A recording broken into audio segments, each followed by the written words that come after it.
억대 연봉 판매왕의 영업기술. 페이지 46페이지. 영업은 운이 아니다. 구독과 좋아요 부탁드립니다. 사랑합니다. 축복합니다. 감사합니다. 12억짜리 계약서. 영업사원들 중에서 흔히 이런 말을 한다.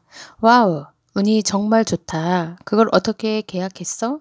넌 역시 운이 좋아. 과연 운일까? 솔직히 이런 말도 안 된다고 생각한다. 영업엔 운이 없다. 모든 것은 내가 만들어 놓은 것이 결과로 나오는 것이지 하늘에서 뚝딱 떨어지지 않는다. 하루하루 열심히 준비하고 나를 만들어 놔야 결과가 나오는 것이다. 내가 12억짜리 계약을 단 하루 만에 한 번 만에 미팅으로 마무리한 적이 있다. 사람들은 주위에서 이구동성으로 이야기를 했다. 운이 좋다고. 그런데 거기에는 다른 무엇이 있었다. 영업에서는 내가 투자를 하지 않으면 아무것도 얻을 수 없다는 것이 철칙이다. 그냥 공짜 광고에 공짜 발품에 내 돈은 하나도 투자하지 않고 영업을 하는 사람들이 주위에 너무나 많다. 그러기에 그들은 스스로 운이 나쁘다고 투덜대며 실적도 바닥이다.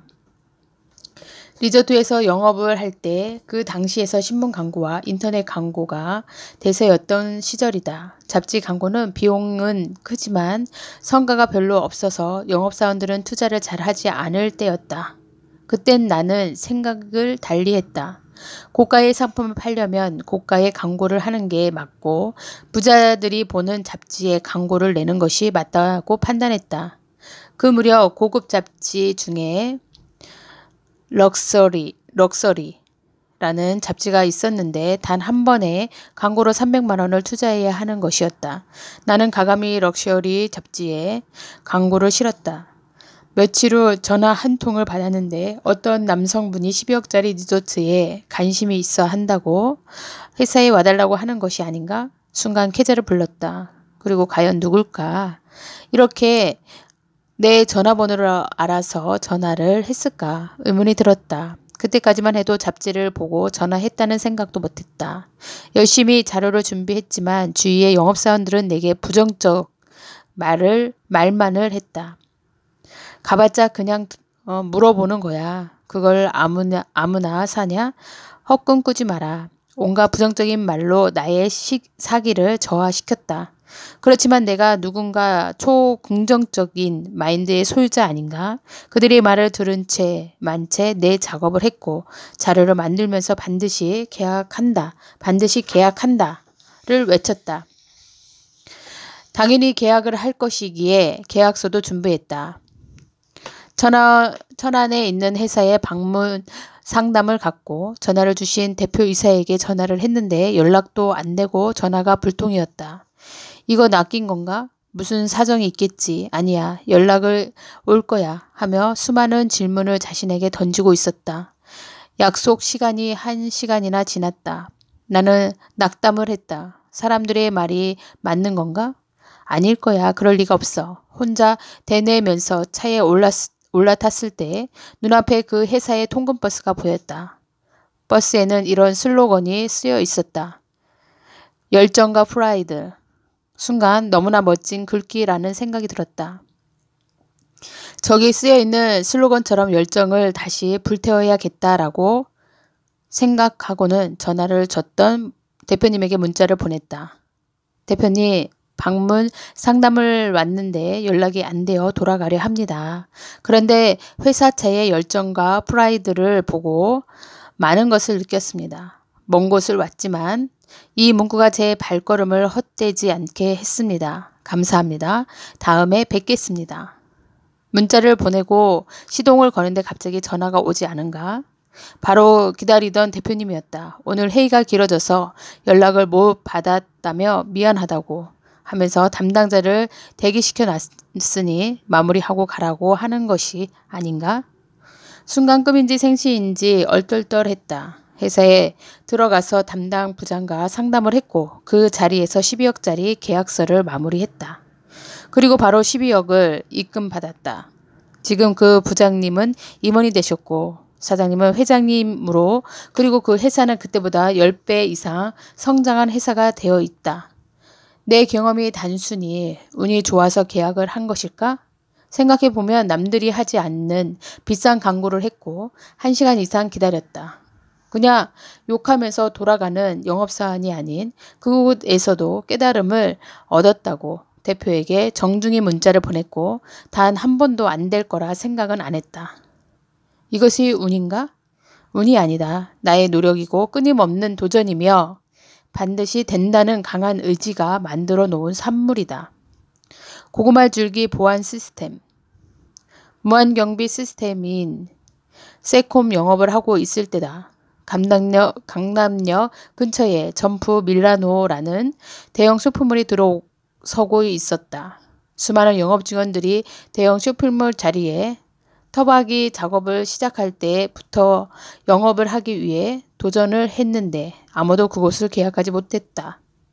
왜냐하면 그곳은 사설 경비를 자체적으로 쓰는 것으로 되어 있었다. 영업사원들은 그런 정보를 듣고는 포기하기 시작했다. 그런데 나는 괜한 오기가 생겼다. 사설 경호 업체가 경비를 책임지더라도 틈이 생기기 마련이기 때문에 수시로 근처를 배회했고 드디어 관리소장을 만나게 되었다. 명함을 드리고 인사를 했더니 이런 명함 하루에도 수십 개는 더 받는다고 했다. 여기서 포기할 내가 아니었다. 바카스 한 박스를 사서 다시 갔다. 그래도 혹시 모르니 빌딩 시공업체 사무실을 집요하게 물어보았고 결국엔 길 건너에 있는 사무실을 알려줬다. 나는 곧 사무실을 찾아가 담당 실장을 만나서 경비 관련 이야기를 강력히 설명했다. 처음에는 관리소장과 같은 말을 했다. 이곳은 24시간 경비가 순찰을 하며 보안을 할 예정입니다. 그렇다고 여기서 포기할 사람은 아니다. 이곳까지 찾아왔는데 여기서 포기를 한단 말인가? 무한 경비의 필요성과 안전성을 열정을 다해서 설명을 했고 담당 실장은 한참 듣더니 고개를 갸우뚱거리면서 일단 보안 시스템을 만들어 오라며 10개층 빌딩 도면을 내주었다. 나는 캐제를 부르며 내일까지 만들어 오겠다고 하고 회사에 복귀했다. 물론 계약한다는 보장은 없었지만 다른 영업사원보다 한 걸음 더 전진했다는 승리감이 들었다. 밤을 꼬박 새워서 10개층 보안을 설계했다. 그리고 다음 날 설계 도면을 갖고 담당자를 만나서 10층짜리 빌딩 계약을 따냈다. 회사에서는 난공불락을 어떻게 무너뜨렸냐면서 대단하다고 칭찬을 해줬다. 선배 영업사원들은 저마다 자신을 먼저 갔었다면서 불만의 눈초리로 바라보았고 신입사원이 운이 정말 좋다고 떠들었다. 그런데 더 중요한 것은 지하 1층 매장의 귀금속 매장으로 꽉 채워진다는 사실이었다. 대략 30-40개의 귀금속 업체가 들어설 예정이었는데 이건 뭐 완전 고구마 줄기였다. 빌딩 담당 실장에게 지하 귀금속 매장 독점권 허가를 받아 입주자 연락처를 받아서 일일이 전화하여 상담하고 계약까지 모두 성공시켰다. 영업은 키맨을 만나는 것이 가장 중요하고 끊임없는 도전과 열정이 중요하다는 것을 깨달았다. 그 다음에 1년을 목표로 했던 계획이 8개월로 앞당겨졌다. 전국 1등을 하면서 성장도 받았다. 상장도 받았고 받은 영업수당이 1,680만 원 정도나 됐다. 작은 중소기업의 연봉 같은 금액이었다. 엄청난 성과를 빠른 기간에 이뤄냈다. 영업은 운이 아니다. 영업은 끊임없이 노력하고 열정을 다하고 내 자신을 만들었을 때 비로소 판매왕이 될 수 있는 자격이 생기는 것이다. 다른 사람보다 더 일찍 일어나고 더 열심히 공부하고 남들보다 한 발짝이라도 더 뛰어야 성과를 가져올 수 있다. 수많은 영업사원들이 남들을 비꼬고 본인이 영업이 안 될 때 세상 탓을 하거나 자신은 운이 없다고 떠들어댄다. 그런 영업사원은 평생 그렇게 살다가 이 일 저 일 조금씩 일하다가 포기하고 또 다른 일하다가 포기하면서 인생을 허비하게 된다. 어떤 일에 있어서 본인이 소속된 곳에서 좋은 성과를 내지 못하면 결국 다른 곳으로 옮겨도 같은 결과를 가져온다. 제일 중요한 것은 자신의 생각을 바꾸는 것이다. 남 탓, 세상 탓을 할 것이 아니다. 모든 일에 최선을 다하고 열정을 불태우면 세상에는 안 될 일이 없고 내가 원하는 모든 것을 할 수 있는 바로 이 세상이다. 결코 영업은 운이 아니다. 영업은 말이 아니라 진심으로 하는 것이다. 방이 터졌다. 흔히들 영업은 말을 잘해야 한다고 한다. 말은 강력한 무기다. 하지만 그 말에 진심이 들어가 있지 않으면 힘이 없다. 거리 노점상의 건성으로 이거 하나 사세요 라고 말하는 것과 상대방의 눈을 보면서 진심 어린 말로 이거 하나 사세요 하는 말은 천지 차이다. 말 한마디를 하더라도 내가 어떤 마음으로 하고 어떻게 행동하느냐에 따라서 상대방의 반응도 180도 달라진다. 고객은 귀신이다. 내가 진심을 다해서 말을 하고 행동하는지 아니면 그냥 매뉴얼대로 행동하고 말하는지 단번에 알아챈다. 또한 고객이 진심을 알아채는 순간 고객은 내 영원한 동반자가 된다. 리조트에서 영업을 하던 때에 1억 이상의 고가의 상품을 분양받는 분이 있었다.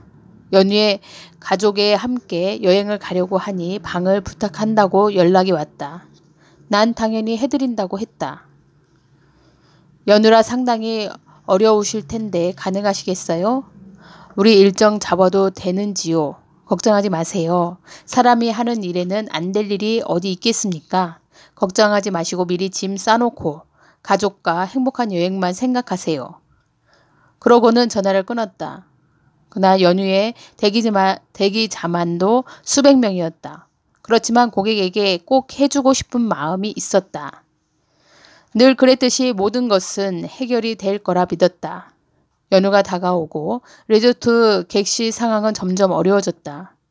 여기저기 영업사원들은 객실을 구하려고 혈안이 돼 있었다. 내가 약속한 고객에게 까딱하면 약속을 못 지킬 상황이 오고 있는 듯 했다.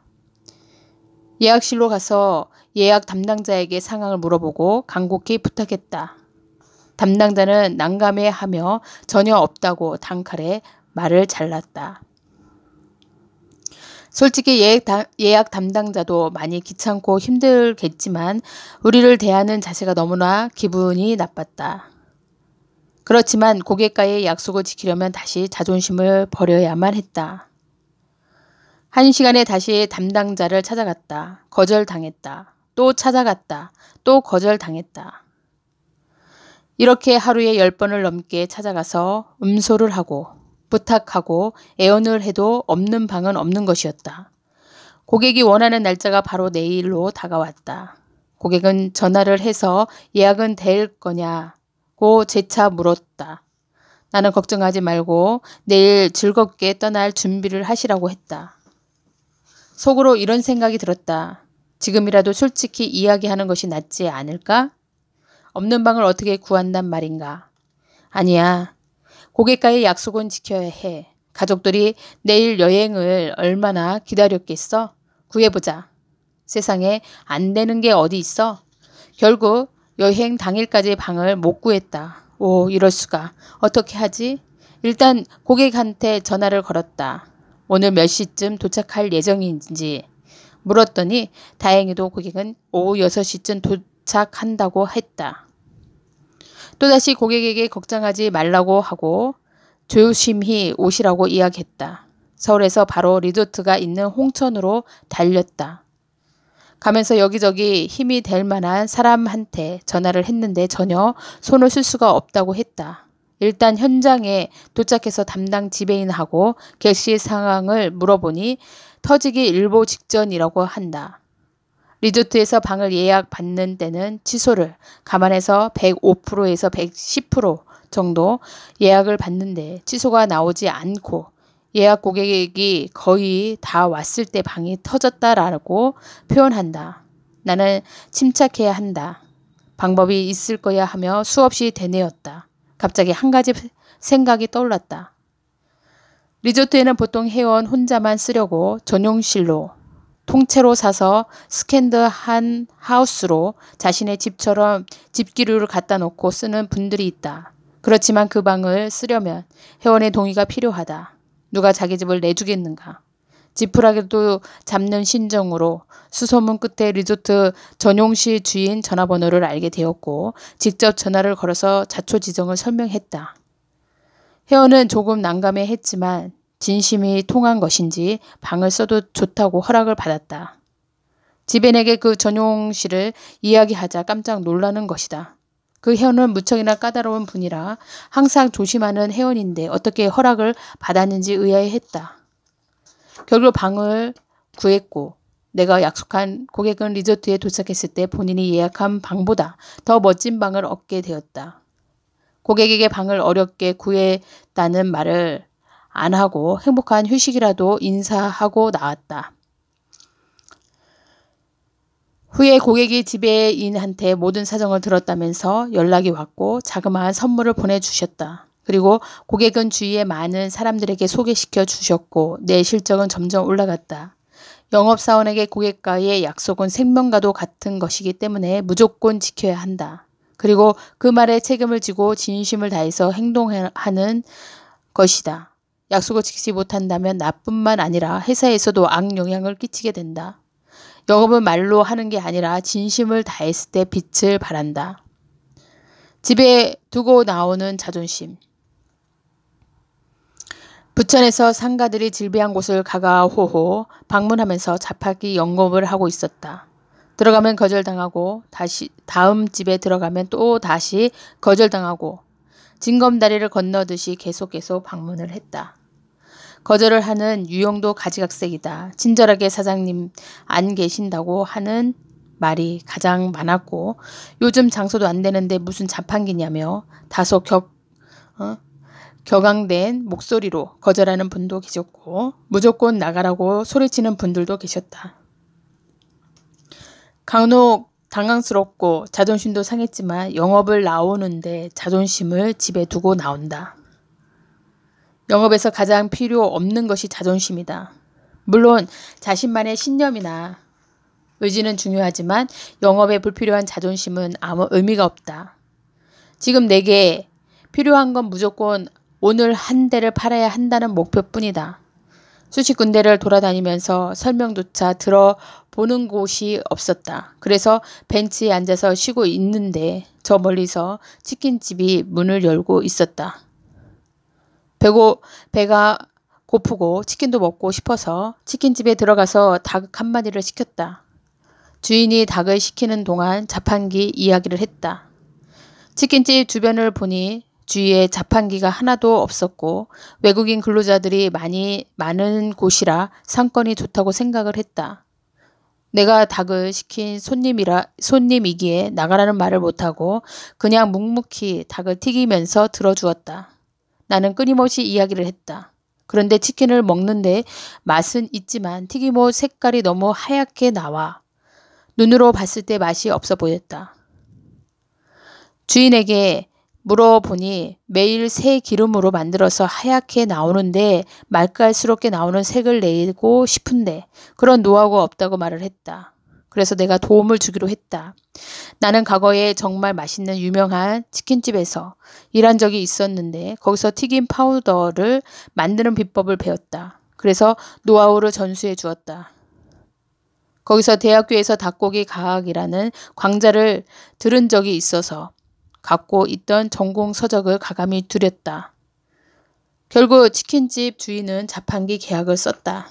그 후 자판기를 점검하러 갔을 때 치킨집 주인은 내가 가르쳐준 방법으로 치킨을 튀기니 노릇하게 너무 너무 맛스럽게 색깔이 나왔고 맛도 월등해져서 장사가 잘 된다고 했다. 장사가 잘 돼서 그런지 자판기 운영도 잘 된다고 내게 고마워했다. 기분 좋게 튀겨주신 치킨을 먹는데 정말 예전에 먹었던 맛있는 치킨 맛이 났다. 괜스럽게 뿌듯함을 느꼈다. 영업을 하면서 많은 사람들을 만났고 장사가 힘들어서 낙담을 하는 사람들, 장사가 잘 되어 힘들어하는 사람들, 작은 도움의 손길을 필요로 하는 초보 장사꾼들, 이런 사람들을 보면 조금이라도 도움을 주고 싶은 마음이 불쑥불쑥 생긴다. 영업을 하다 보니 여기저기 아는 사람들이 많아졌고 많은 직종의 사람들을 만나게 되면서 서로의 도움이 필요한 사람들에게 중간에서 연결을 해주게 됐다. 순수하게 그분들이 서로 잘 될 수 있게 연결을 해주었고 그러면서 나는 영업이 더 잘 되기 시작했다. 해병대 구호 중 한 번 해병대는 영원한 해병대라는 구호가 있다. 나 역시 한 번 고객은 영원한 고객이다.